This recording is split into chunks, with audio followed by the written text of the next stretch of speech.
Well, good afternoon, everyone. It's Friday. Hard to believe it's Friday. I don't know about you, but don't all these days seem like they mesh into one? That's the nature of this crisis. We want to thank you for joining us here for our webinar this afternoon. I'm Mark Schumacher.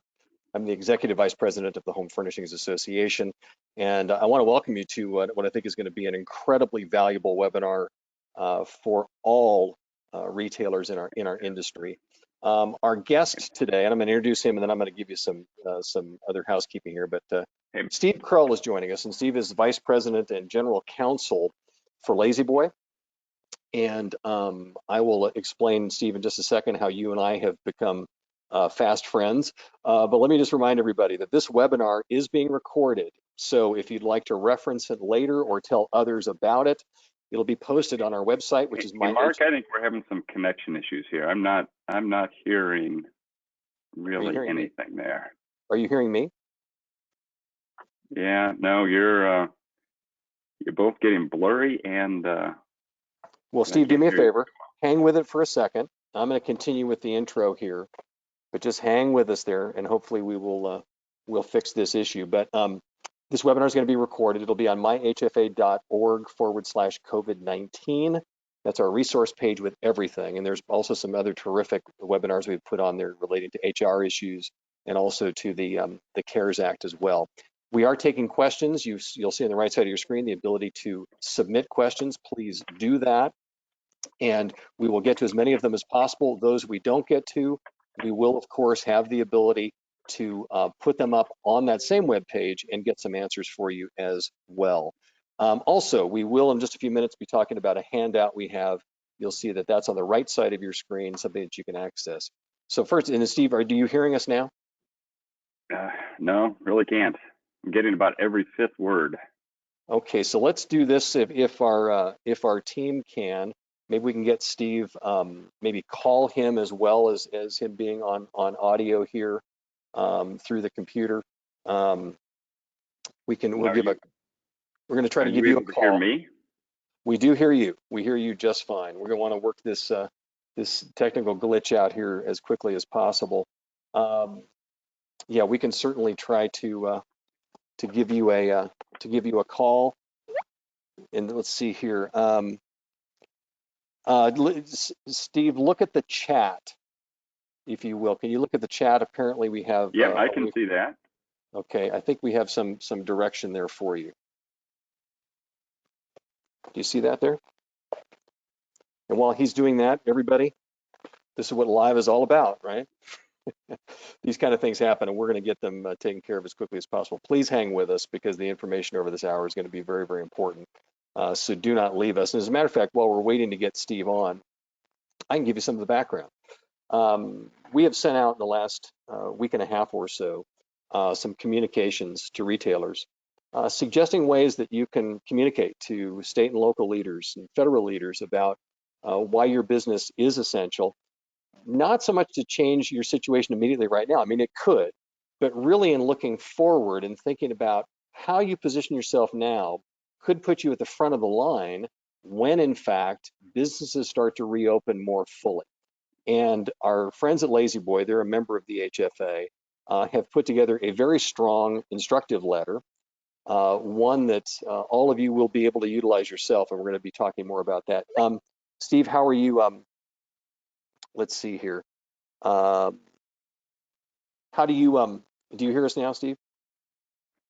No, it hasn't changed a bit. All right, well, I'll tell you what then. If I can have my team send him the questions via chat since we can hear him.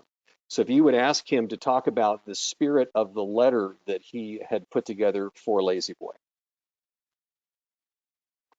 Yeah, if you're asking me a question, I really apologize, Mark, but as soon as we went live, the sound just got all garbled. We'll send you questions via chat.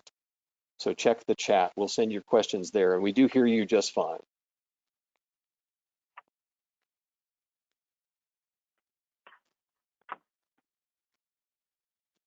I'm sorry, Mark. I didn't get that. Can you repeat it? I really apologize. Check the chat. We're going to send questions to the chat, and go ahead and answer those questions as you get them while we figure out the audio. All right, let's give that a shot. All right, so looks like you've asked, can I speak to the spirit of the letter that Lazy Boy has sent out? Is that correct? Yes. All right, got it. Well, I think we've all been dealing with the insanity that has been the last month of our lives trying to run companies in the face of this crisis that none of us have ever seen before, none of us had planned for before, and we've all had to make just tremendous adjustments and decisions on the fly. As these state executive orders started coming out, we found we were spending, like I'm sure many of you were, a huge amount of time trying to understand what they meant. They certainly weren't the picture of clarity. There was some ambiguity in what they were instructing people to do, what they were instructing businesses to do. And our initial response was to effectively, when they said you needed to close, we closed. And the more that we saw how other companies were responding, what we were finding is that both states and local governments did not want companies to shut down if they could operate in a way that was safe. And so what we started doing was communicating on a one-off basis with governor's offices, with local health organizations, and they helped us interpret their executive orders in a way that was increasingly allowing us to stay open. But as we went further and more states started issuing orders, what we were finding is it was increasingly difficult to continue to run our business in that environment. So in effect, and some of you may have seen this, we ended up effectively shutting down the entire company, our manufacturing operations, our retail operations, and our distribution centers. And we have furloughed about 70% of our employees.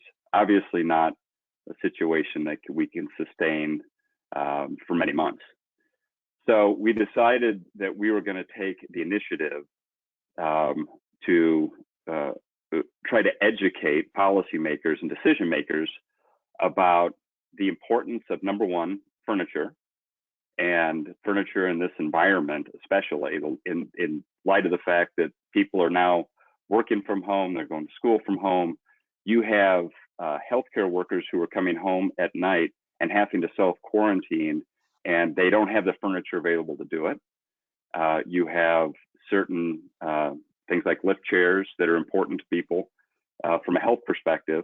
And so we're trying to educate policymakers and decision makers that furniture is actually an essential product in this circumstance. So that's number one. And number two, we're trying to help them understand that smaller brick and mortar retail, especially home furnishings and furniture, can be operated in a way that's extremely safe, that we can manage the flow of traffic, that we can manage the sanitation within our stores and the protocols with our employees and customers in ways that big box retailers simply cannot. So it's really been an effort to educate and inform, so that as policymakers are operating in the same uncertainty that we are, and they're making decisions about when they can reopen the economy, they have that information. That's kind of the background of it, Mark. Answer your phone. Pick up your phone. Your phone. You got your cell? Yeah. Okay, pick up your cell. Okay. All right. Okay. So now hold that to your ear. Yeah. Let me switch my. Just hold that to your. Yeah, there you go. Switch your. Switch your Bluetooth. Be alone 1 second. Yep. We're gonna make this work, guys. I'm telling you, I will not be defeated. Now we're gonna get him to figure this out real quick, because what he's gonna do is he's gonna get his phone hooked up so we can go back and forth. But let's talk about a few things already that he has discussed, and please send your questions in. So remember, they just talked about the fact that they are completely shut down. And you have to remember that Lazy Boy is a manufacturer. They're a retailer that owns stores, and they also provide product to many of your stores. So they do see this from all angles. And this essential conversation is really just to let these municipalities understand, these states understand what's really going on here when it comes to, how home furnishing retailers interact with the public. And Steve, when you work your way back in, no, you need, yeah, well, I can hear you, but just come to the computer for audio. So come back to the computer for that and just hold the phone up to your ear and I'll be able to talk to you that way. Does that make sense? Yeah, this works. I just Okay. switched headphones, so we'll see. Okay, great. So, Steve, here's the thing. You talked about the fact that what this is who you targeted here, but you have already tested it out. Give us an idea how this line of approach has worked. You mentioned about Ohio and Illinois. How has this been received? Because it's more than just a letter that you've created and you hope something happens. Did you hear me okay on that one? Yeah, no, this is not, it's certainly a nice effort, but Well, do you hear my questions at all? there, I can hear you in my left ear and I can, All right, well, here's the let's give deal it a then. shot. Tell us the response you've already gotten from this letter from Okay. Ohio and Illinois. Okay, so good news is I actually just heard that question. So what we did with the letters, we went out and we did not try to contact every governor's office in the country. We provided that letter to our suppliers and our dealer network and other stakeholders of the company, and we asked them if they would help forward that. And we've been getting calls. I got one right before this call started from the state of Minnesota. So they've received the letter. And I got a call earlier this week from the state of Georgia and the state of Ohio. So far, we know that it's getting out there and we know we're getting feedback. Probably the most in-depth conversation I had was with the general counsel of the Department of Economic Development in Georgia, who said what we've been hearing from other offices, which is that they understand the balance that they're trying to strike here. And that balance is between stopping the spread of COVID-19 and keeping the economy alive long enough till we get to the other side of the curve and they can restart it. And they were very receptive to the idea that we can have retail start to reopen during this crisis, provided that certain protections are in place. And they gave us a list of 20 criteria that any brick and mortar retail, which is deemed non-critical under their order, and they continue to see home furnishings and furniture as non-critical.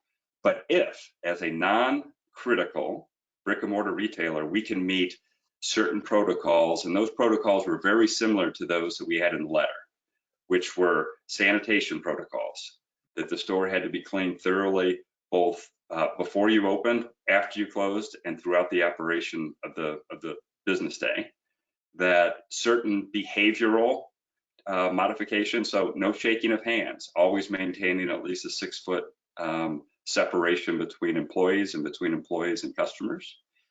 And if we could limit the number of customers in a store, and things, the employee protocols, like can you stagger work times and schedules? And if you can meet those requirements, you're allowed to reopen. In Ohio, they communicated to us that they really want us to work with their local health departments. So in Ohio, they said, listen, furniture is not an essential business under their executive order. However, you should be working with your local health departments, and through them, if they can get comfortable that you can have some limited operations, that they'd be very flexible. I think he used the phrase, they don't want to be a police state. We're not on martial law. We're just simply trying to do what's right to protect the citizens of the state of Ohio. So far, the feedback has been good. And hopefully next week, now that this letter's had a chance to get out there a bit, we'll start to get some more feedback. You know, the one thing I want to talk about is that there's a lot of feedback I've heard from some retailers that say, you know, why bother? This is a lost cause. It sounds to me like you're educating these municipalities. It sounds as if to me that they're going, oh, wait a minute, well, this is a little bit of a different point of view. Is that the ultimate point here, is just to make sure they understand that you're waving the flag saying, we're here, we can work with you? I mean, give me an idea.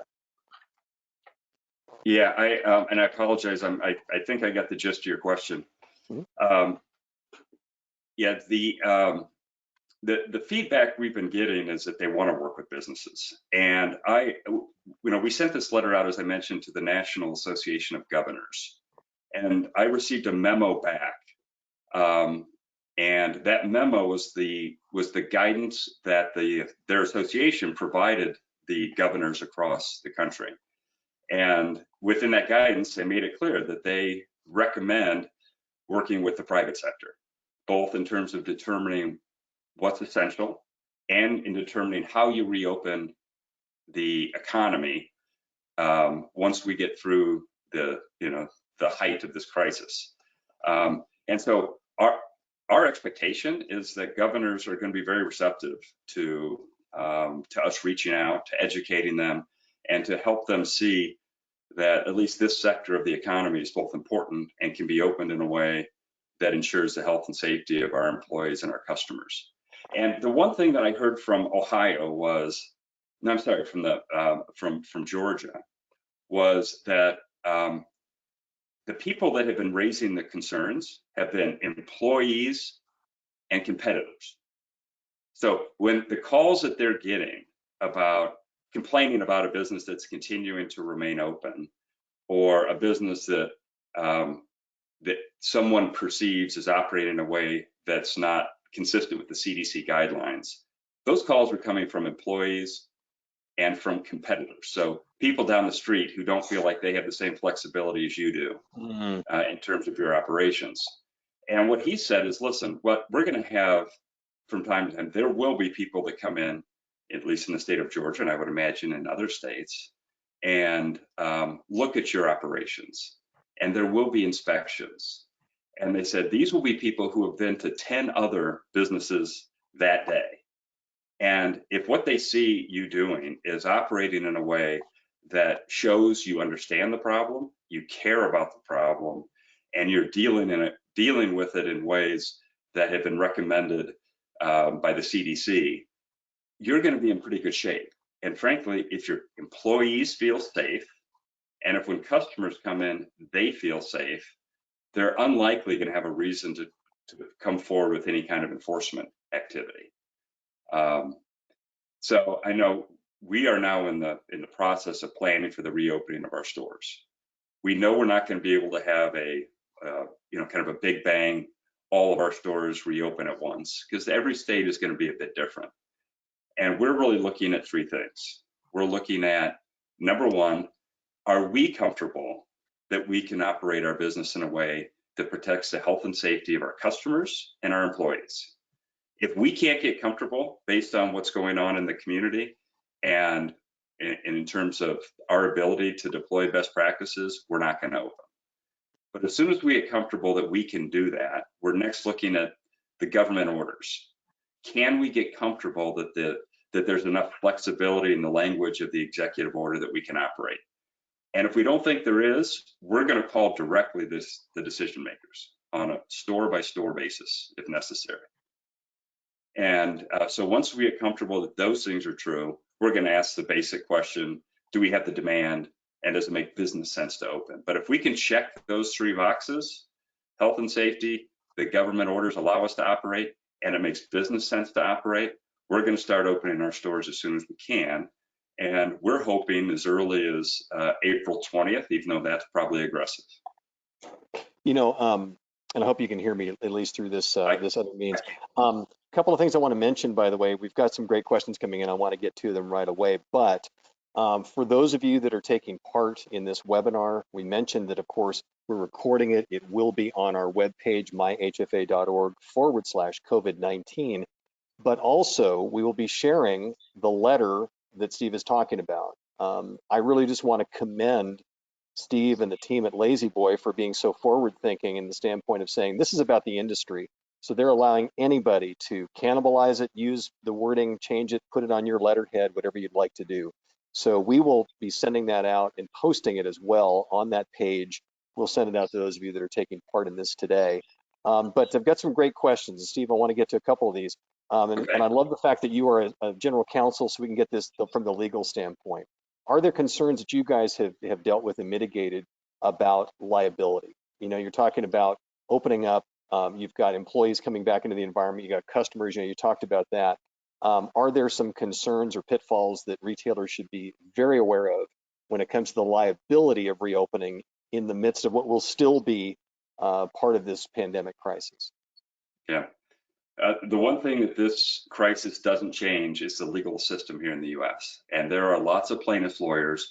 And I guarantee you that while we're talking about how to productively and safely reopen our stores, that there's some association of plaintiffs' lawyers talking about how they take advantage of the situation.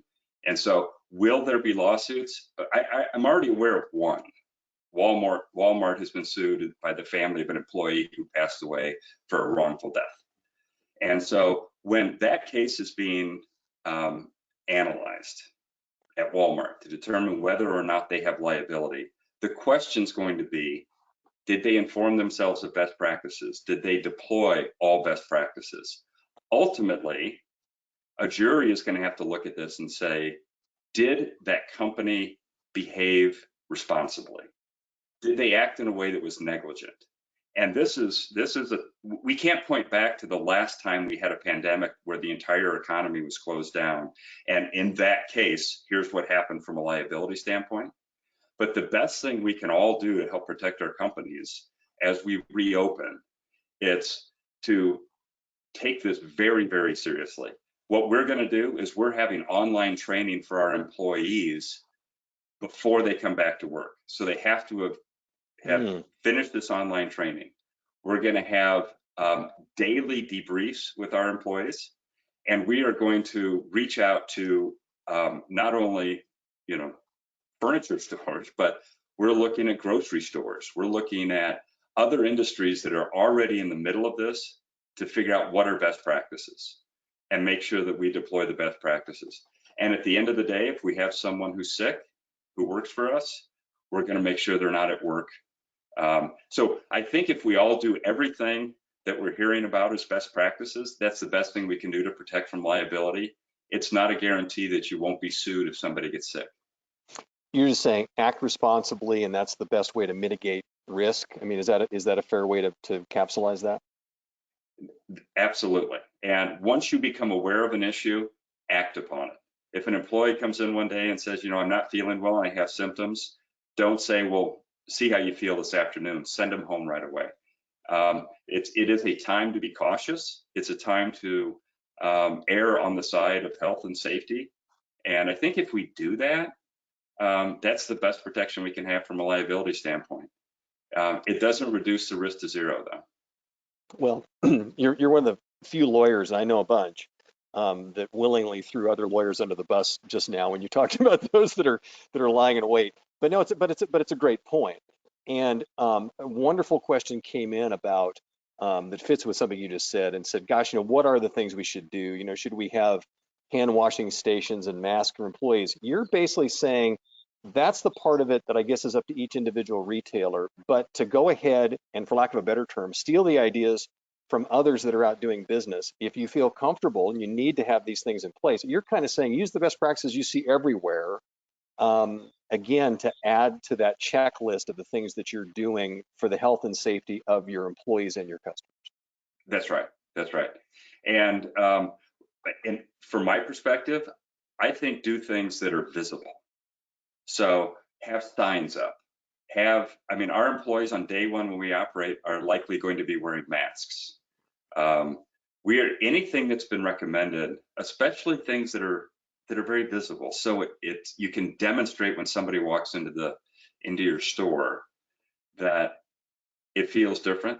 They feel safe. They know that that you understand the risk and you're taking steps to manage it. We may even put a sign up that is somewhat apologetic about the fact that they may not get the level of service in our stores that they've come to expect over the years. When we bring people back, we're going to have a very small number of employees on staff on any given day. just to manage social distancing. And so, we'll probably have a manager and maybe one floor person, and it will be a very different feel when you walk into one of our stores.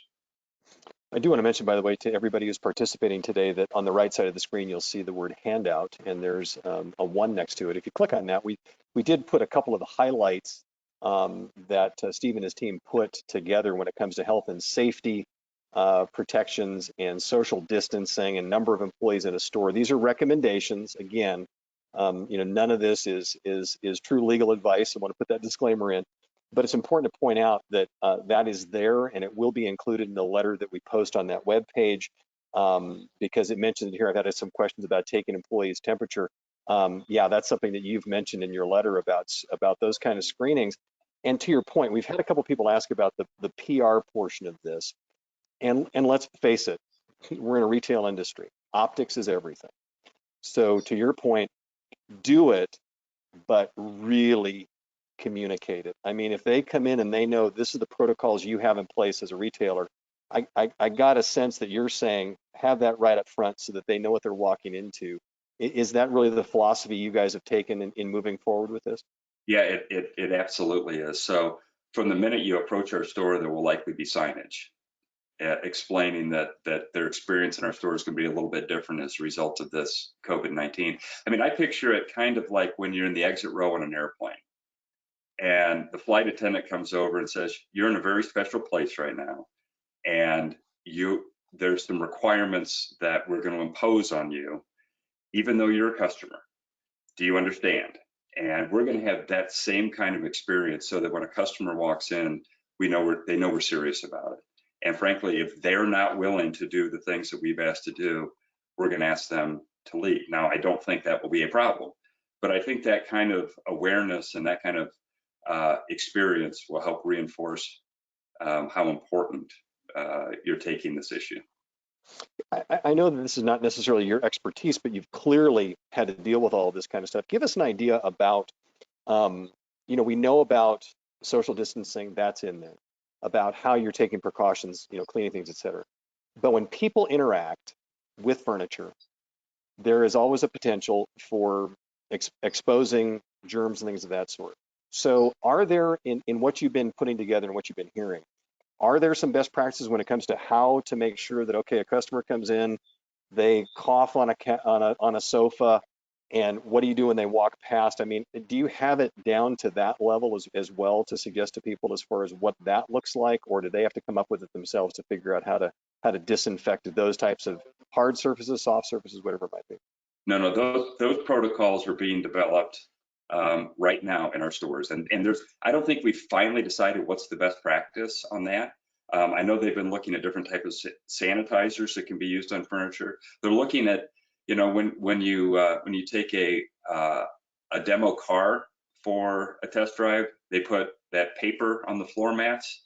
Is there something that could be used that would be disposable, that would allow customers to sit on the furniture and without, being, not allowing them to experience the full feel of the furniture that could then be disposed of. So we haven't made those final decisions, but that's something we're going to have to do. And I think there's going to be some limitations on the customer experience as well. And are there things, and this is a question that came through about, okay, we know that what you're going to require for employees. People coming in, you talked about, certain aspects of that, but that's got to be a little bit of a slippery slope too, as far as what you put on the customer, or what you require of the customer. Talk a little bit about that fine line too. And that's not only legal liability, that bleeds into this whole PR question as well. Talk a little bit about that for us. Yeah, well, I mean, maybe we're wrong, but our expectation is that most customers who venture out in this environment are going to appreciate the steps we're taking. So there'll be hand sanitizer at the door. There'll be an expectation that the customer uses it. We're not going to allow handshaking, which is a different experience for salespeople. We're going to require separation. We're in terms of how credit cards are handled, we're not going to handle that. We're talking about whether at the counter we have to have some kind of shield up. And we may be wrong, but I don't think that that's going to offend many customers who have been locked up in their homes for 2 months, waiting for a chance to get out and get back into the world. Something just hit me, and I love about conversations like this as light bulbs go off. The one thing that, and I want to get your take on it, but the one thing that I think kind of comes through here is that this is not a one size fits all. These are ideas and not a template. Everybody on this call, all these amazing retailers and members we have been successful doing business their way.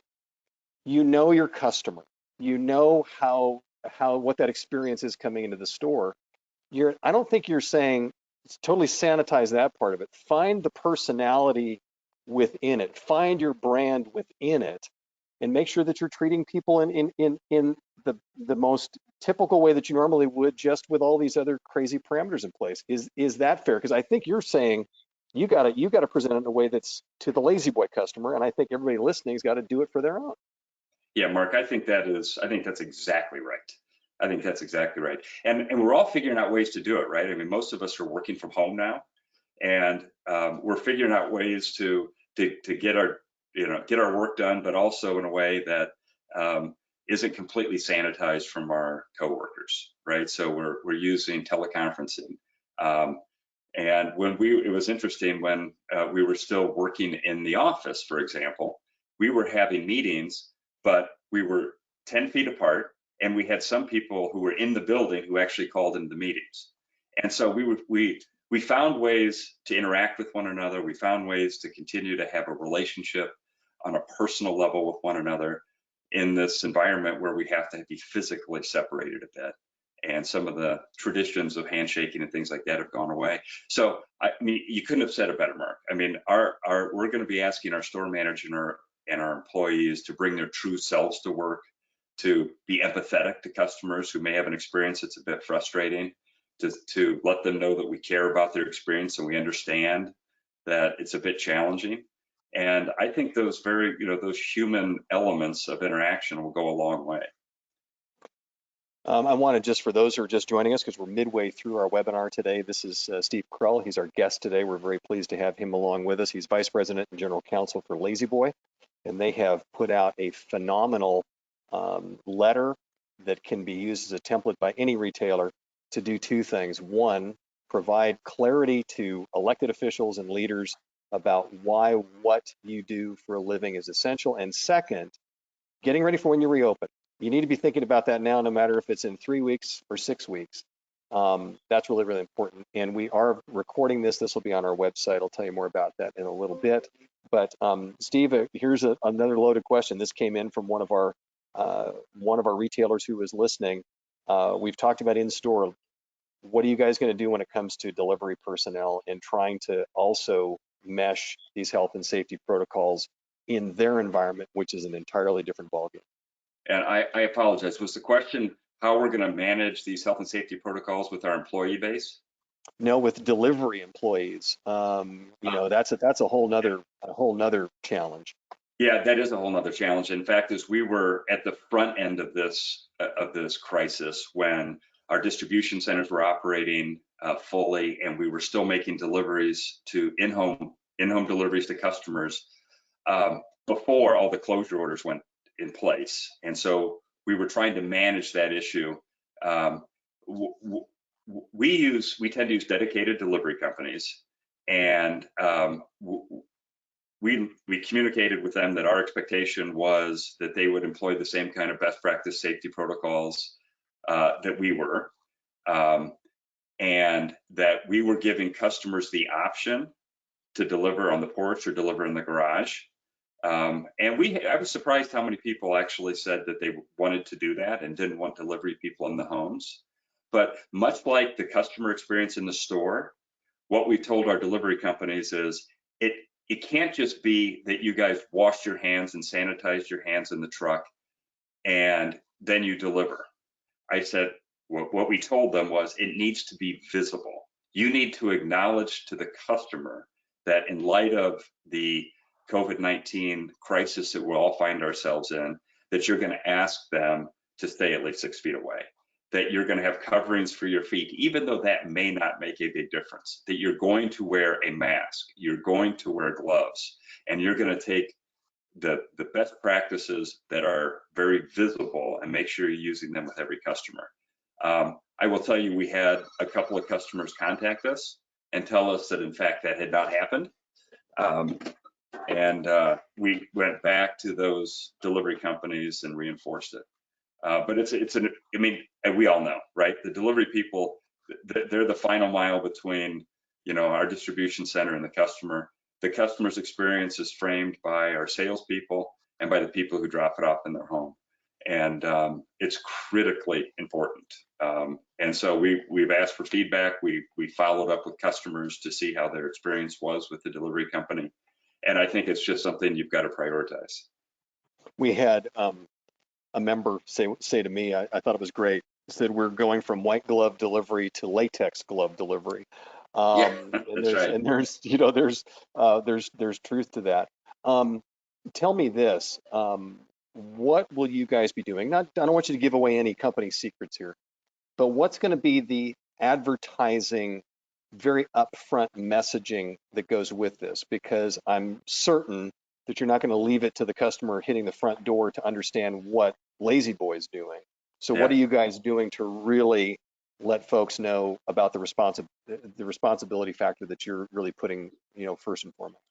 Yeah, I mean, that's a great question, Mark. And I mean, I think it's going to be, we are working right now on some changes on our website, right? So folks who, I would assume today, before people get into their car and drive to a store, they're going to check on the website, number one, to see if you're open. And that gives you the opportunity to communicate with customers with a very clear banner about what you're doing in response to COVID-19. As we advertise in print, we're already talking about what that banner looks like in print. I don't think that on our TV advertising at this point that we're thinking about telling customers all the things we expect them to do to keep everybody safe when they come in our stores. I don't think that's how we're going to approach it. So I really do think that it will be the rare person who shows up at our store and who is surprised that there's some protocols in place and the experience is a bit different than it was before all this happened. So the daily White House briefings, all of the communications that people are being bombarded with, we think is really sensitizing them for what they should expect when they come into any retail store. So, we'll do those things on print and on the web page, but probably not much more until they get to the store. And if that doesn't work, and if we have issues with it, we'll adjust. And I think too, even that's, excuse me, in-store experience, just letting them know the expectations. I mean, you think about anything you've done as a consumer. If you're going to go somewhere and the line's long, if you're going to a restaurant and when they give you the expectation, it's going to be a 45-minute wait. It's a lot more, it's easier to deal with than it is if you're told nothing and you're sitting there looking at your watch the whole time. So let them know the expectation.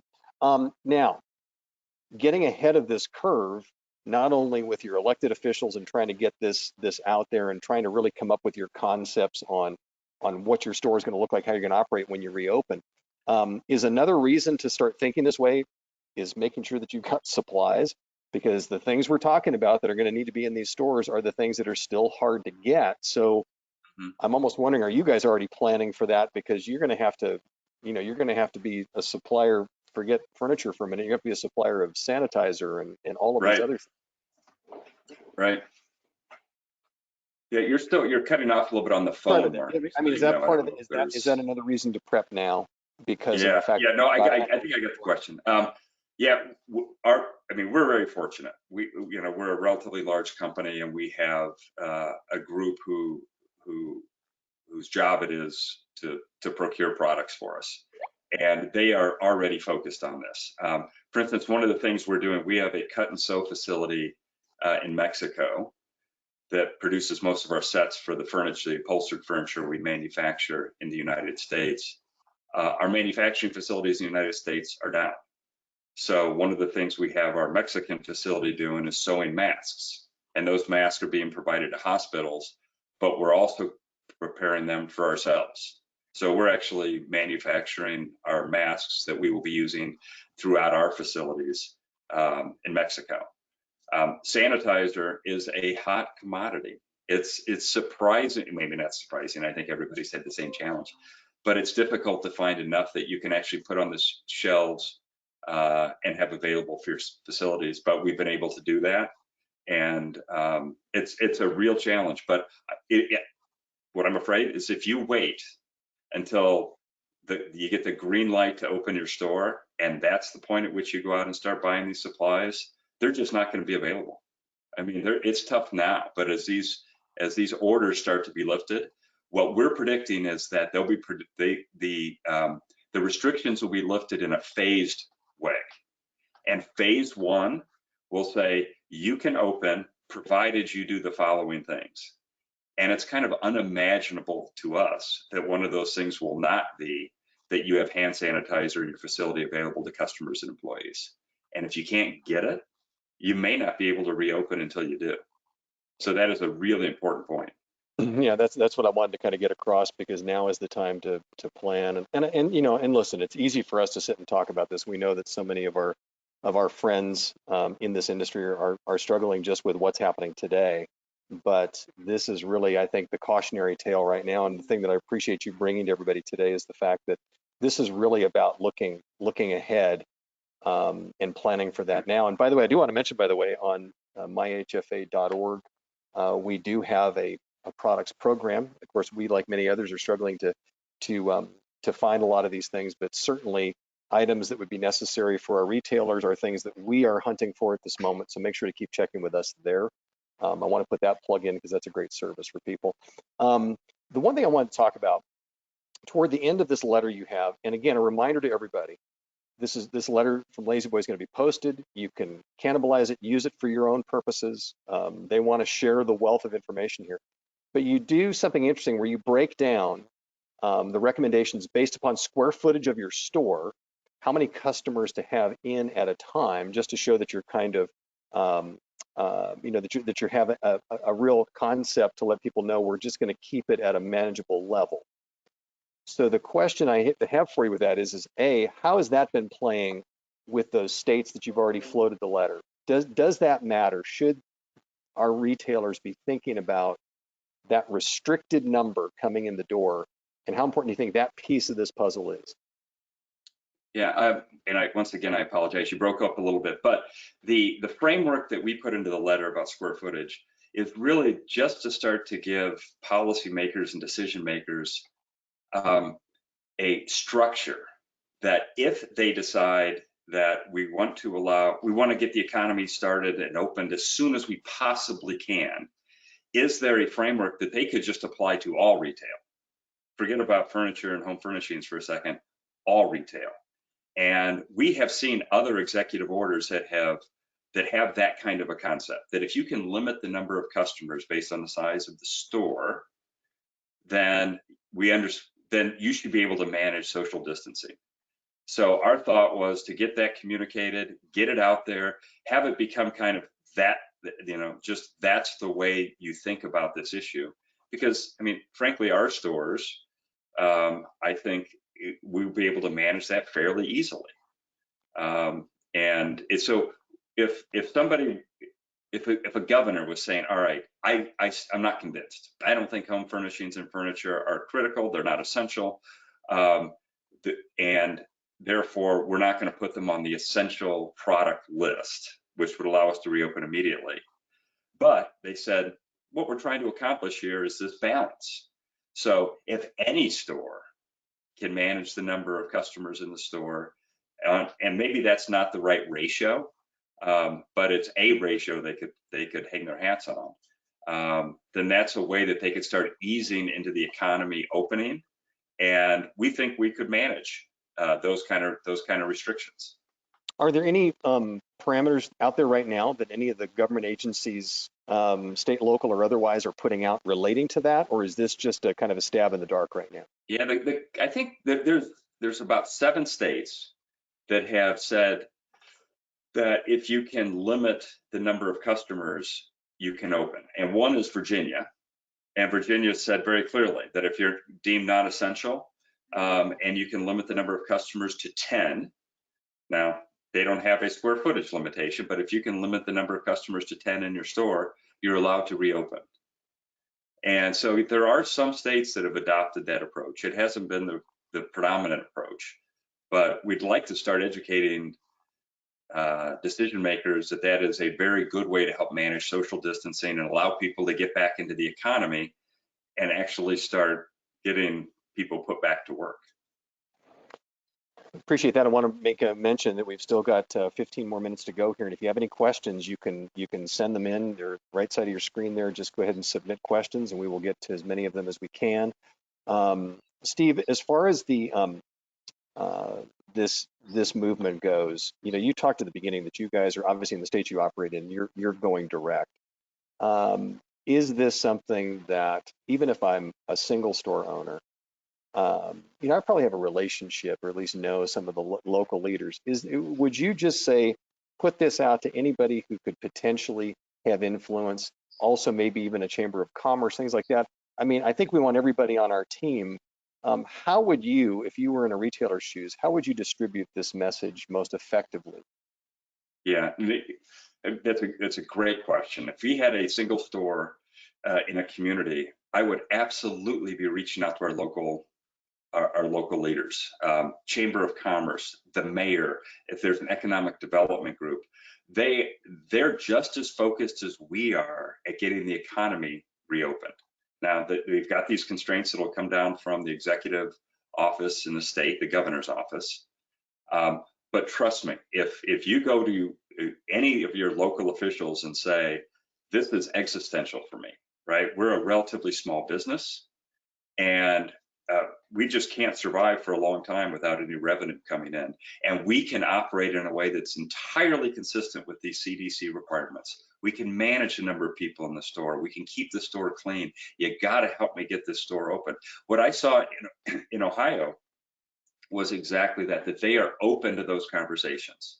Now, the bottom line in Ohio was they said, we hear you, and we are going to be moving towards a process where we allow people to start opening. We're just not there yet. We still think that the number of cases is growing, and but we started the conversation. And I would really encourage you to go to your local officials. One of the things we're going to do is once we can start to reopen our stores, and we start to see this clear a little bit in a week or two, we are going to go to our store managers in some of our, that live in the communities where we need to reopen our stores. Today, we're not asking them to do anything because they're furloughed, right? So we're not going to go ask them to do anything when they're not getting paid. But as we bring them back, in anticipation of bringing a store back, we're going to enlist their efforts. So like day one, their job is going to be to go into the community and let them know that we're intending to open. Do they have any concerns? We would invite them to come in and see what we're doing. And so they're going to be our local ambassadors, so that when we do open, we won't be ready, sounding alarm bells in the community, like, why are they opening? Have they done all the right things? We will have already informed them that we did. And we're going to use our people on the streets in a management level to do that for us. And I really sense, it's interesting that you said that, because I also sense, you talked about it's in these towns' best interests as well. It's in their best interest also to frame it so that they really help their citizens understand the safety of getting back out and spending. Right. This is tax base. I mean, let's call it what it is. So they can be a very willing partner rather than an impediment. Oh, we think for sure they are. Right. Awesome. A couple of other good questions that have come in here. We can drill down a little bit here. All of these parameters you're talking about when you reopen involve also taking the temperature of employees with great regularity. Are there any legal potholes there? Is there any aspect of that you got to be careful about? And that may be a state-to-state thing, I'm not sure. Yeah, when this first started coming to light, and people started trying to figure out what are the best practices were going to be, we all saw the images in China of citizens having their temperatures taken on train depots, and it was just very common in China, but it wasn't common here. And we looked at whether or not we wanted to take temperatures of our employees, and we decided not to do it for two reasons. One was practical, that we were told that in fact it was not that effective, that those infrared thermometers are somewhat inaccurate, and it tests the temperature of the skin, not necessarily the body temperature. So if somebody had a knit hat on when they were walking, if somebody was running late and they were actually running, it would show that they had a high temperature. And if somebody didn't have a temperature, it did not mean they were not contagious, and vice versa. Right. So there was the practical, does it work? And then from a legal standpoint, taking someone's temperature is considered a medical exam. And under the ADA, in order to take a medical exam, it has to be job related. And our concern was that it in fact was not job related. And could we manage the records in a way? Could we manage confidentiality in a way that didn't result in some employee coming back and pursuing a claim against us? And so we did not do it at first. As time has gone on, I think it's the EEOC came out and said, no longer do we, basically you can take an employee's temperature. We're no longer going to be concerned is it job related? And they have said, in the context of a pandemic, by definition, it is job related. You can take a temperature. But the things you have to be careful about is you want to maintain social distancing. If you've got employees coming in, you don't want them standing in line while you're taking their temperature. You want to make sure that it's done consistently and by somebody who's been trained, and because they are put at risk as well, because they're greeting every employee. So you want to make sure it's somebody who's been trained. You want to maintain the confidentiality of the records, so you don't want them to, whoever's taking the temperature, to shout out what it is so that everybody in line can hear it. And you want to be discreet about it. So it's, and then also, if you've got an employee waiting in line, they need to be getting paid during that time, because it's a job requirement at that point that you're taking their temperature. So I think the tougher question is customers, because I think that is a customer relationship type issue, and there's probably still some people who would be offended by it. But interestingly enough, there's fewer legal issues with customers if they consent than there are with employees. And we have gotten comfortable we can do it with both groups and manage the legal risk. Wow, hugely helpful for anybody on this call or anybody that listens to this webinar. That's a piece that we've heard so many questions about. So thank you for that. I would love for you to kind of put one thing to rest about this conversation and what we're really suggesting. There's been a concern raised by a couple of people I've spoken to over the last 2 weeks about saying, we don't want to be seen as saying, open up too soon or at the wrong time. This is all about just us opening, just us opening. I don't read that in this letter, what you're saying. This is really at its heart, correct me if I'm wrong, about a responsible reopening, one that can only happen in concert with your local officials anyway.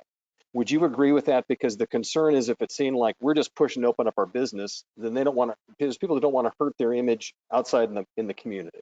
Yeah, I would say I can only speak for Lazy Boy, but I can tell you that's exactly our approach to this. I mean, make no mistake, we shut our entire company down, and we had retail stores that were operating in states where we were allowed to continue to operate.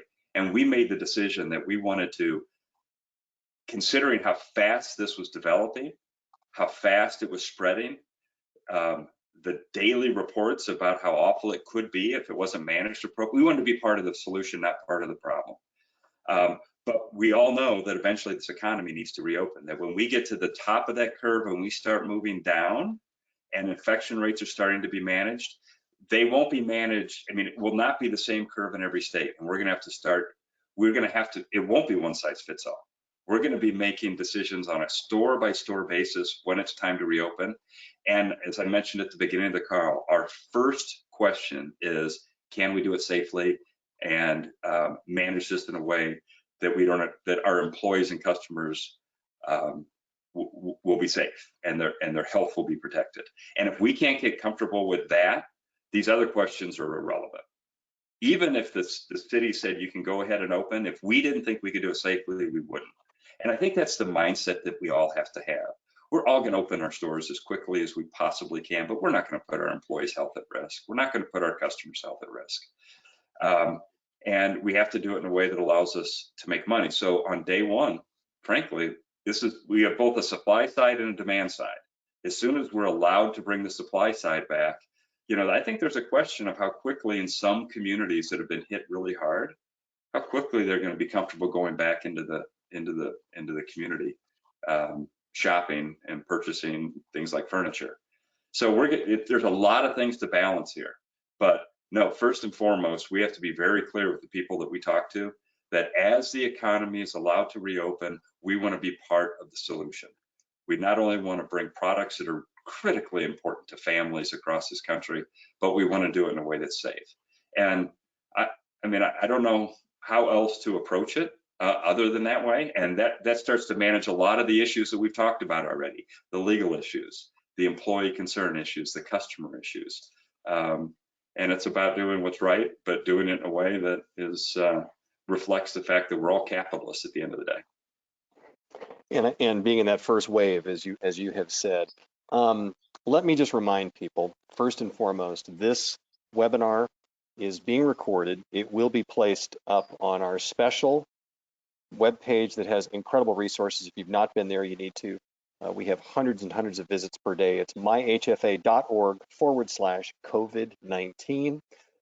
Also, there's some questions we didn't get to here. We will, of course, also post answers to those and get back to you on those. But Steve, I got to say, we answered a ton of them today, and many of these were incredibly pertinent. Also, what everybody's clamoring for is, first of all, as you continue on this webinar for these last few minutes, on the right side, you'll see something that says handouts. If you want to download that, that's 3 pages of at least part of the letter, and that is, of course, the protocols coming for your store when you reopen. But the full letter is going to be available on that webpage, myhfa.org/COVID-19. And Steve and Kurt Darrow, the CEO, and everybody at Lazy Boy have been so industry forward. They have said, let anybody who wants to use the language, use it as a template, as whatever, to use it. So please do that. We've also sent that out, our own version in many instances, it's also been sent out as well. We're trying to arm you with whatever we can. But first and foremost, Steve, I know we had some technical glitches off the top. Yeah, I apologize. We beat them back. It's not your fault, but we surmounted those. But Steve Krull, Vice President, General Counsel for Lazy Boy, cannot thank you enough for joining us today. I have a feeling this has gone over so well that people are going to want to have you back, so we might do that at some juncture. But the last few moments here before we go, do you have any final thoughts you want to leave people with before we bid them a good afternoon? Well, first of all, I want to thank everybody for participating today, because this is, it takes a village. What we have to remember is that we have, at the end of the day, they're politicians, but they're also policymakers who care about getting reelected. And they need all the help they can get. And as I mentioned, when I looked at the guidance that was provided by the National Governors Association to governors, and probably 4 different places said how important it was to work with the private sector. They want to hear from us. And I think to the extent they hear the same message from many different sources, the more it just becomes, that's the right answer. So I would encourage you, even if you can only think of one, either a local official or somebody at the state or somebody who you think may know somebody in one of those positions, communicate with them. You don't have to use the letter. The letter provides a good framework, I think, to think about the topic, but pick up the phone and call. And I think the messages are that we're an industry that recognizes how important our products are in this environment. We're trying to be part of the solution, not part of the problem. And we can operate in a way that ensures the health and safety of customers and employees, frankly, the way big box stores cannot. And today, if you're a consumer and you want to buy furniture and you want to go to your local community and get it, that's your only place to go. And frankly, if you need furniture, that's probably the least safe place for you to go these days, because they have a lot more customers wandering through their stores than what we can manage. So I think those are the basic messages. And I think as an industry, we can make a difference if we all spread that word. Steve, I appreciate it. And I just want to say one final thing. These past few days and the few days ahead of us are some very important days for a lot of people around the country and for people on this call. Everything from Passover to Easter, all of that's kind of been lost, I think, from all of us at the Home Furnishings Association. And Steve, I wish this for you as well. I hope that everyone will have a chance not only to digest all this great information that you put forward, but to maybe recharge just a little bit this weekend. There's still a battle ahead here, but we're arming you as best we can with great information and ways forward. We want everybody to succeed. So Steve Krull, thank you very much, my friend. We appreciate it. Hope you have a great weekend. I'm Mark Schumacher with the Home Furnishings Association. Everybody take care, and we will be talking to you again soon. Thank you, Mark.